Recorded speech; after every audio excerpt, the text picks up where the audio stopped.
You're listening to the Educated Cowgirl Podcast, Season 2, Episode 3. Hey Cowgirls, Happy New Year! I am aware that it is the end of January, but as it is my first episode of 2025, I believe it could still apply. Speaking of, for any new listeners, welcome, and a friendly reminder to all that if you like this episode, to please let me know by sharing it on your social media and tagging me at The Educated Cowgirl. And don't forget to leave me a rating and review on Apple Podcasts or Spotify. Today's episode features an inspiring and fascinating conversation I had with a very impressive lady who is making quite an impact in the industry for rodeo athletes and others.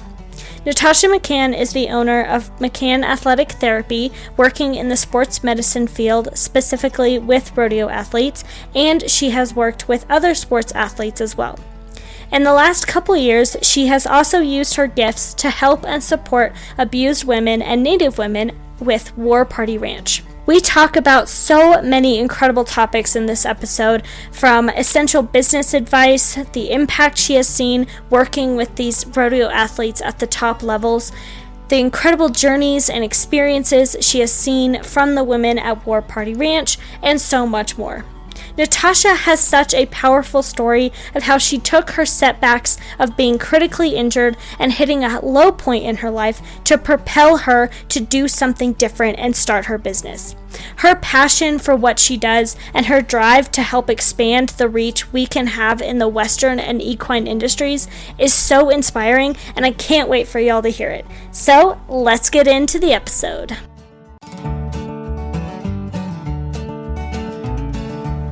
Hey, and welcome to the Educated Cowgirl Podcast, hosted by yours truly. My name is Abby Carpenter, and I am a cowgirl and equestrian through and through. I started this podcast wanting to make more of an impact in the equine industry. That's why I am making it my mission to help promote the industry to the public through sharing my love for horses through education and bringing other experts and professionals onto the podcast with me to discuss important topics that impact the horse community. So whether you are a crazy horse lady like me, want to learn more about horses, or want to learn more about the industry, you've come to the right place. On this podcast, we will be talking about ownership, horsemanship, fitness, faith, breeds, and so much more. We believe that it doesn't matter what type of saddle you ride in or the breed of horse you may ride. We all contribute to this community to make it great, and that there is always something to learn from the back of your horse. So grab a coffee and get ready to take some notes, and let's get started. This is the Educated Cowgirl Podcast. All right, so welcome back to the show, everyone. Today I'm talking with a lady who I recently met at the Boss Mares Lead the Herd workshop in Fort Worth. She is a member of the Cowgirl Magazine 30 Under 30 class of 2023, business owner, advocate, and a cowgirl who is truly making such an impact, not only in the industry, but with her efforts to help women and Native women everywhere. Thank you again so much for sitting down and talking with me today. If you want to go ahead and introduce yourself, what you do, and a fun fact about yourself. Yeah, well, thank you for having me. My name is Natasha McCann. I'm the owner of McCann Athletic Therapy, and I'm also the president of War Party Ranch. And a fun fact is I've bounced around a lot, so I've moved over 20 times. Just kind of always been a drifter. Nice. I thought it was a lot for me to move 3 times within like 2 years, but all right. So as I mentioned, we met about a week ago now at the Lead the Herd workshop in Fort Worth, which you'll probably agree was such an amazing event, showcasing cowgirls, supporting cowgirls, and you know about supporting women as well. But before we get into that, can you tell us a little bit about your background, how you grew up with horses and rodeo, and how that got you started in rodeo sports medicine and how that led to where you are today? Yeah, my path, I've always kind of laughed. It's just been a winding road. What I do now wasn't what I dreamt of doing. It's just something I've discovered that I really loved and had a passion for and pursued. But I was big in sports. My dream plan was to play college ball and then play in the WNBA. And then I got hurt in a motorcycle accident. And so I wound up not playing college sports, didn't even go to college. right off the bat there, and I just went and cowboyed. So that was a lot of my background was I got into horses when I was young. My mom kind of got us involved in that, and I just knew whatever I wound up doing, I wanted to be outdoors. I was very driven towards livestock and the ag community. Hmm. So I went and cowboyed for a while, and then as most people can attest to, you realize you don't make a lot of money being a ranch hand riding colts. So I had gotten a little bit of schooling at that point. I went and got my EMT license. So I was kind of working on an ambulance part time and then riding colts and stuff. And that's kind of when everything like really shifted, I would say, Hmm. is I was riding colts. I got in a wreck. I broke my back and my neck in 5 places. And so, pretty severe accident, but Yeah. just the spiral after that was a lot of the professionals I was seeing, even in the hospital, after the initial incident, was all they said was, you're never going to get back on a horse again. I was working out a lot. I coached at a gym part-time, and they were like, that's all just out the window. You can't do that anymore. It's too much of a Hmm. risk to the structure of your spine, but also it's just if you were to get hurt again, like it's just too risky. You shouldn't do it. Hmm. And that was, I think, the light bulb moment. After a while, I had my good pity party, of course, Yeah. but I was 26, just turned 27 at the time, and I just felt like there's no way this is the end for me. Like I'm reaching the peak of my fitness, or so I thought, and I didn't want this injury to limit me. And I knew there were plenty of people that were in my shoes, not only as just working cowboys, but Hmm. also in the rodeo community, is the injuries that rodeo athletes overcome are far greater and different than any other professional sport. So um, I really just kind of started focusing my efforts initially on my rehab, but then thinking how I could help other people in the same boat. So I finished out some of the schooling I had already been involved in, and that's where I got board certified in clinical rehabilitation and orthopedic manual therapy. And then all the while, I've been doing personal training and some coaching and lots of different kind of fitness certifications along the way. So it's allowed me to have a really unique background and unique Hmm. set of skills that all combine to end up being useful to athletes. And then moved to Texas from there, and it's just kind of been history. I opened up shop, and I've been working with the rodeo guys ever since. Yeah, no, and I think that's when you mentioned that like your path wasn't necessarily straight and narrow. I think that's when like you find the most fulfilling success and career is when your path isn't just college, job, everything kind of flows in your plan the way you want it to. I think the best things is when you're unexpected or when injuries happen and you have to kind of shift gears a little bit. So, Yeah, 100%. It's, the old joke of like you have to hit rock bottom, which it was very, very low point. And yeah. for a multitude of reasons, there was a lot that went on during that time for me, but it really did make me open my eyes. And, I kind of get the best of both worlds now because I love to cowboy and day work still. And I get some really cool opportunities to do that in a lot of different places and for stock contractors and all sorts of things. So it's been neat that I've been able to kind of take a little piece of everything I love and build it into what I do now. That's awesome. That's so awesome. So with the rodeo industry, as a cowgirl running a business in sports medicine, have you encountered any challenges in terms of running your business? And if so, how are you able to overcome them? Fortunately, I haven't had too many. Hmm. I think, unfortunately, the reality of it is I'm a woman and Hmm. I'm doing massages on male athletes. That's like, Hmm. there's no delicate way to put that. So I'm very aware of my professional image and my personal image of what is perceived of me and what I'm doing at events. Hmm. So I've made it a point to just always maintain that professional image and be very true to myself. I love to joke around, and a lot of these guys are some of my closest friends. So there's a certain level of humor, I think, amongst cowboys and Yeah. like in the rodeo industry. It tends to be on the inappropriate side. So learning how to balance that of like being able to joke and have fun and keep things light, but also maintain a level of professionalism so that there aren't any um, nothing is questioned and there's not any kind of Any mixed signals or anything? exactly any mixed Hmm. signals. That's a great way to put it. So I've been very diligent about that over the course of my career. But outside of that, the biggest challenge is just kind of changing people's perception of what sports med is and can be, Hmm. and what they can do to help themselves. Is we get stuck in this like cowboy mentality, which is awesome. They're tough.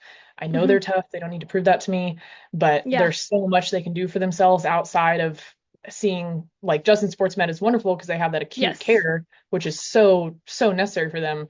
But I'm Hmm. like, we don't need just, I've been hurt. Now what do I do? We need Yeah. preventative maintenance, all these other facets that I try to help be a part of. Yeah. Yeah. I think that's something, like you mentioned, that a lot of rodeo athletes are starting, especially in the rough stock and stuff like that, is they're starting to realize, like, I need to be physically fit before I go jump and get tossed around like a rag doll on this bronc. So a lot of them are starting to figure out that they need to actually prepare their bodies before they go out there. So that's exactly it, right? Yeah. Yeah. So what or who inspires you to keep going even on hard days? Ooh, um, I mean, at risk of sounding vain, a lot of times it's myself. It's like I I remember very vividly how I felt in those days where, like, I had just gotten hurt, and like I said, my personal life also imploded at the same time. So there was just a lot going on, and it all wound up in this giant dumpster fire for me. So a lot of Hmm. times I just think back to that, is when I'm discouraged or down or whatever it may be, I just think, like, I never ever want to feel that way again. And I also don't want to get back to that place where I was very much pitying myself and just Hmm. the what was me mentality for a while. So I use that as my motivation a lot, is like, I'm the only one who can get me to the place I want to be, and I just have to bust my ass and work hard. So I keep that in mind a lot. But also my parents are wonderful, and very much self-made, and built the life that they wanted, and the life I Hmm. had as a kid. Um, and I just had a conversation with my dad when I was home for Christmas, is I was kind of had a little struggle with business lately, and this issue came up, and I was like, well, I'm 30, like, I'm 31.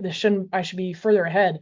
And he was like, my business failed at 31, like, flat on its face failed. He went back to working construction and driving limos to make ends meet. Hmm. And he was like, and then I picked myself up and tried again. And then his business, he restarted, and everything worked out great. And he did that until he retired.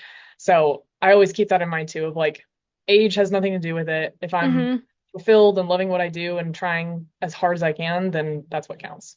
Yeah, no, I love that. I love that because, and what you said about you kind of look back at the person you were when you started your business, it reminded me of a quote that I saw this morning of no girl works harder than the girl that doesn't want to end up where she was 5 years ago or something like Mhm. that.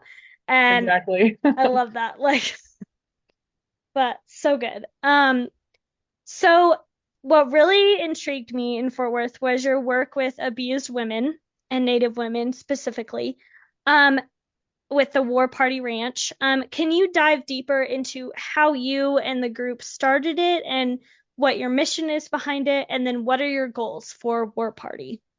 Yeah, absolutely. So, just for context, War Party Ranch, we are a 501(c)(3) nonprofit, and our goal is to provide opportunities and skills that foster self-reliance and independence. We work predominantly with Native women and Indigenous communities, just because they face rates of violence exponentially higher than any other demographic in the country. So 4 out of 5 Native women will face abuse in their life, and that is a big umbrella term. Domestic violence, sexual abuse, financial coercion, that all falls under that umbrella. Um, so that is our main demographic, but we do help all women and even men. This rates of violence can happen against men as well. So our main goal is to provide opportunities for these women that have gone through these struggles, so that they can get on a better path in life. We're rooted in the Western world just because the Western world provides such strong keystone habits, right? Anyone that's had a horse knows that that animal comes first. There's a schedule, there's things you have to do every day. And so we found that it creates really good systems and routines for these women that have had a lot of disarray in their life and a lot of chaos. And Mm-hmm. so to bring some calm and schedule and routine to their lives with these skills and hobbies, as well as just the intrinsic nature of being around a horse, as we all know, that's incredibly healing. If you have a bad day, just go and petting your horse, all of a sudden, like, all is well in the world. So Yes. there's also that aspect to it. But really getting them into some of these skill sets and showing them what a strong, independent woman can look like, as well as Mm-hmm. a nurturing, caring, good man. That's a very big part of what we do. Is the connotation is always like the she man, woman hater man hater club, and we don't want that at all. Is No. They're really good men in the world, and we want to show them by male leaders what that can look like, and then teach the younger generations how to look out for these things that might be problematic down the road in personal relationships, romantic relationships, business, whatever it may be. So a lot of education work as well. Yeah, yeah. And I was looking at your website, and it looks like you guys have a good group of guys in your organization, Yeah, staff group. absolutely. So yeah. Yeah. Um, So I'm the president, and I've come on within the last year and a half, 2 years to War Party. The founder mhm, is Jeremiah Wilbur, who is a dear friend of mine. We had kind of gotten linked up because I saw what they were doing, and the mission just really resonated with me. mhm, And I had bought some merchandise, and then we got to talking, and so I started off doing workouts and kind of physical wellness stuff for them, and then it mhm. just snowballed. But Jeremiah is like salt of the earth. He's a retired Green Beret, a very incredible military career, and this was born from his idea and his childhood. And I've been just honored to be a part of it and kind of take it a little bit into the clinic side and the things we're doing now. I love that. So since it was started and since you came on with Jeremiah, what has been the biggest impact you've seen from helping these women? And then what has been the most rewarding part to you? Oh man. I mean, I think the impact is we do these clinics, and sometimes there's situational awareness and just kind of teaching them like things to be aware of in their everyday environment.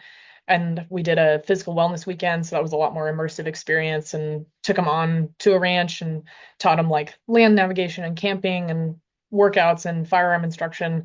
So I think the impact of that was seeing like that light bulb moment for a lot of ladies of realizing like, oh wow, I really do have my head buried in my phone when I'm out and about. Like they realize what little awareness they have and go, oh man, I want to change that. And then like go home and tell my kids or tell my friends.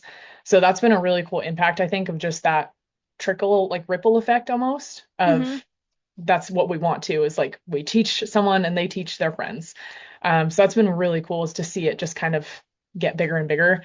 And I mean, it's just so incredibly fulfilling. It's hard to put into words. Like I get choked up about it all the time because you see these women that have faced, just the greatest atrocities and like true evil in Hmm. society. Hmm. And we get together and you see that there's still hope. Like there's still light at the end of the tunnel. There's still someone in there that can see the good and change their ways because they may have bad habits or, addiction, all those things that go along with Hmm. being abused and violence and living in Native communities. So to see that change and that desire is just like, oh, it just makes your heart explode. And so to Yeah. to be a facilitator of them getting into a better way of life, there's no amount of money that could replace that feeling.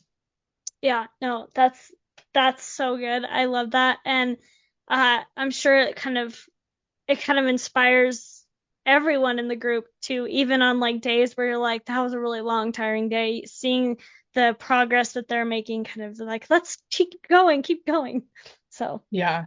And the community aspect, that's a huge part of what we build is, hmm. you know, when you're facing abuse, it's a very alienating experience. Hmm. Is most of the time your abuser is going to make you feel like you're alone. They're going to tell you you're crazy. Like there's so many that mental game that goes into it. So for these women to realize like not only was this an individual experience, it's a shared common experience, and now I have a group of women that fully understand and won't Hmm. judge and can provide support in a way that some other people won't be able to just because they haven't had those experiences. Hmm. That's just super powerful, and allowing them to open up and see, at the weekend clinic we did, we had some Native women that lived on the Acoma Pueblo, and then just some like everyday women from Virginia. And so to see their life experiences, and they both were kind of standoffish at first because they're, Hmm. worlds apart in their lives. Hmm. And then the more they talk and realize, oh, I've had that same experience. Oh, that same thing happened to me. And you just see it like grow closer and closer. So it's really neat to see everyone come together like that, and then just have that community afterwards where they know they've got some people that have their back. I love that. I love that. So as you were saying, War Party Ranch does so much to teach these women, and so they can teach other women life skills and give them the independence they need. How do you think it can also help to grow and promote the Western and equine industries. Just expanding that reach. Hmm. Some of the best and original cowboys I know are Indians, and that's I think such a cool thing to kind of bring it back to that and allow these women to see like my side of the Western industry, everyone else's side of the Western industry, but also bring it back home and provide them with opportunities. And even like next weekend, we partnered with Wagon Burners Merch, who's putting on a clinic for Native men and women to learn how to be extras and stunt people for films. And so it's a clinic all about like how to fall off your horse, how to get shot off your horse, things like that. So just opening up so many of those doors of, the Western world is more than just pushing cows. Like there's so many facets, and I think that's what's really cool is we're kind of helping expand that and get opportunities for people to experience that as well. I love that. Yeah, a lot of like the horsemanship, there is a lot of horsemanship stuff we've learned from the Native American people. And we also not only took away fashion from them as well with turquoise and everything, Yeah. but just their way of life and everything is really cool. So Yeah. yeah. So going back to your business, and you mentioned that when you started with War Party, you did clinics and workouts with them. What other correlations have you seen between sports medicine and then helping the women at War Party? Um, it's been neat. We have a few gals that are women's ranch bronc riders, so that's been really fun for me. I've gotten to train some of them. I've gotten to be around them at rodeos and do some of the hands-on sports med work. So there's that immediate crossover. But really just that immersion of what I'm doing at rodeos already, and then mixing that with War Party and um, like I said, circling back to just the opportunity, getting women to attend ranch bronc schools if that's something they're interested in, or just horsemanship schools, roping clinics, things like that. Is I get to be, best of both worlds for me is I'm there on both ends. So that's been really neat. That's really cool. Um, so with everything we talked about, is there any other topic that we didn't cover that you feel passionate about within the industry that you think people don't know much about or should be talking about more? Oh man, that's I mean, I can probably go on a while. Um, I think, a lot of what I do in addition to the hands-on therapeutic work is the personal training side of things. So I have like my rehab clients that are on a strictly rehab protocol post injury. I've one of the bronc riders I sponsor. I've kind of been helping him with workouts now that he's getting back to it after a broken back. But I also am a trainer with Champion Living Fitness. So we're an online personal training company, very much rodeo focused. That is pretty much all of our specialties is training in regards to rodeo athletes, just because the stimulus that they need and what they face in their event is so much different than any other sport. Mhm. Uh, I've worked in pro baseball, and I've worked with Navy SEALs, I've worked with rugby players, and it's all different. Everyone needs a different stimulus and different Yes. workout. So it's really fun to do it for rodeo, and show these guys kind of the importance we touched on that earlier of skill is going to get you far, but Mhm. anymore in rodeo these days, you have to do the legwork. Skill will not take you all the way to the NFR every single time. So some of the best guys in the world are training with us and really diligent, and it's awesome to see it pay off, and it helps them when they get injured, they're going to recover faster because they're used to moving in extremes ranges of motion, all sorts of things. So I think it's so important whether you're a rodeo athlete or even just like your everyday day worker is Yeah. having some sort of wellness routine and stretching and mobilizing. You're going to be less likely to be injured, less likely to be injured as severely. It's going to help your recover time be faster. There's so many reasons, and just waking up and not being in pain. I'm 31 now, and like I said, I broke my back, my low back in four places. I broke my neck, um, brain injury, all sorts of stuff, and I'm in better shape now and not in daily pain, which is remarkable. And I'm very diligent about my routine. I'm very adamant that I need to work out, I need to mobilize and do my stretches and all those things. And it has made a world of difference in my life. So I like to tell people, the proof is in the pudding. I promise I practice what I preach, and it works, and it'll really affect their life in a very positive way in the long term. Yeah, no, that's so good. And I mean, if we saw anything from this year's NFR, like the competition is just getting stiffer. The broncs and the bulls are getting stronger. And so anything that athletes can do to kind of out of the arena to help them is a good thing. Absolutely. Yeah. So in your own definition, what does it mean to be an educated cowgirl? I think it's just being educated and being an expert in your zone. I think when we think of the term educated, we usually think like schooling and having a degree, but there's so many ways to be educated and to be smart, and everyone's got their own niche that they know the most about. And I think that's what's awesome is I like to think I'm pretty educated in what I do, and I know there's someone out there that knows more than me, and there's someone out there that knows stuff about things I have no clue about. So it's cool that I think that's the gist of it to me is like everyone's an expert in their own field, and you don't have to necessarily have a degree to prove that. Yep. And you can always learn something from someone else. Absolutely. Yeah. All right. So for some fun rapid fire questions, what is your biggest horse/rodeo ick? Oh, just bad horsemanship. I mean, if you're pulling on your horse's face and being cruel to your animal, that's an immediate no-go for me. Yeah. All right. So what is one hack or object you can't live without? This one's really weird.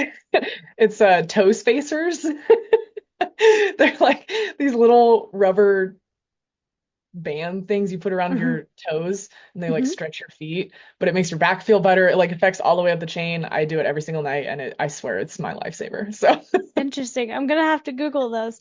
All right. What is your all-time favorite dessert?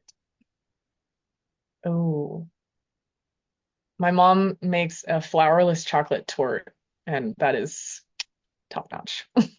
That sounds good. That sounds really good. So this has been so fascinating and so fun. Natasha, thank you again for taking the time to talk with me today. For those that are interested, where can they find you on social media or learn more about War Party Ranch? Yeah, all my social media is the same. It's McCann Athletic Therapy, all one word. And then War Party Ranch, same thing, all one word, War Party Ranch on Instagram. Our website is www.warpartymovement.org. Just for clarification, War Party Movement is our for-profit t-shirt company. War Party Ranch is the non-profit. So we work in conjunction, but they are separate entities. But for right now, the website is War Party Movement. So take a look at that and you can get information. You can read about the other folks on our board, upcoming events, as well as put your information in to get on a newsletter so that you can stay abreast of clinics and all the things we have coming up. Perfect. And for the local Coloradans out there, War Party Ranch is in Kiowa, Colorado. So yep, we are. Yeah. All right. Thank you, Natasha. Thank you. Thank you so much for joining me for this episode of the Educated Cowgirl podcast. I hope you enjoyed it, learned something new, and will come back for more. But for now, stay blessed and ride on, cowgirls.